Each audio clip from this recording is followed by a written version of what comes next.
to mention the veritable plethora of broody ones yet to be born. He liked being a druid, liked everything about it. He liked the power that hummed so potently in his veins.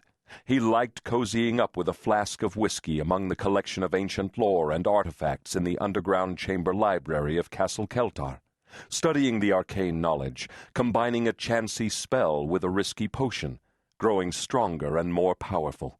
He liked walking the heathery hills after a storm, saying the ancient words to heal the land and the wee beasties. He liked performing the rites of the seasons, chanting beneath a fat orange harvest moon, with a fierce highland wind tangling his long dark hair and fanning his sacred fires into pillars of flame, knowing that the all-powerful Tuatha De Danann depended upon him. He liked bedding the lasses, taking their sweet lushness beneath his hard body, using his druid arts to give them such wild, mindless pleasure as, it was whispered, only an exotic fey lover could bestow. He even liked the brush of fear with which much of his world regarded him, as a Keltar druid and heir to the ancient, terrifying magic of the Old Ones. The laird responsible for the continuation of the sacred Keltar legacy in the late 9th century was devilishly charming, darkly seductive, and the most powerful Keltar druid ever to live. None naysayed, none challenged, none ever bested Cian McKeltar.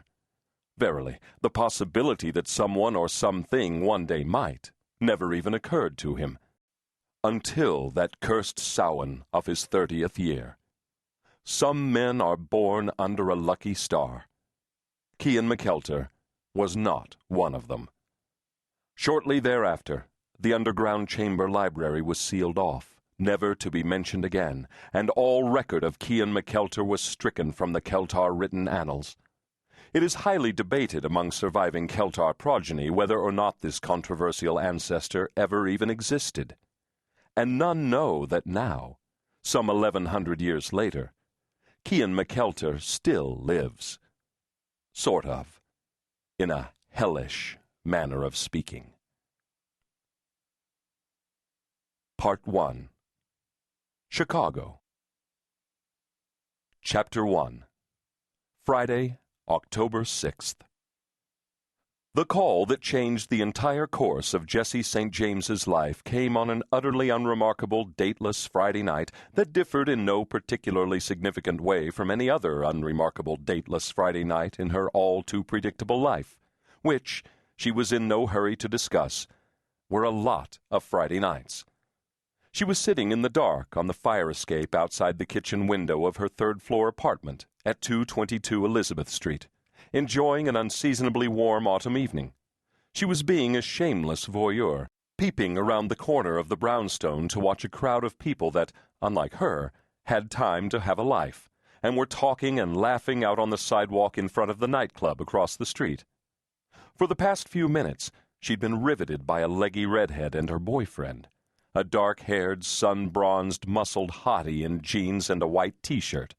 He kept backing his girlfriend up against the wall, stretching her hands above her head and kissing her like there was no tomorrow, getting into it with his whole gorgeous, rippling body. And would you just look at that hip action, the way he was grinding against her. They might as well be doing it right there in the street. Jessi sucked in a sharp breath. God, had she ever been kissed like that? Like the man couldn't wait to get inside her? Like he wanted to devour her, maybe crawl right inside her skin?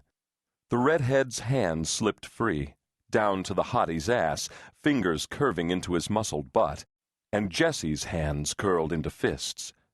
When the hottie's hand skimmed up the redhead's breasts, his thumbs grazing her nipples, Jessi's own went hard as little pearls. She could almost imagine she was the one he was kissing, that she was the one he was about to have hot, animalistic. Why can't I have a life like that? She thought. You can, an inner voice reminded, after your Ph.D. The reminder wasn't nearly as effective as it had been years ago as an undergrad. She was sick of being in school, sick of being broke, sick of constantly racing from her classes to her full-time job as Professor Keene's assistant, then home to study. Or if she was really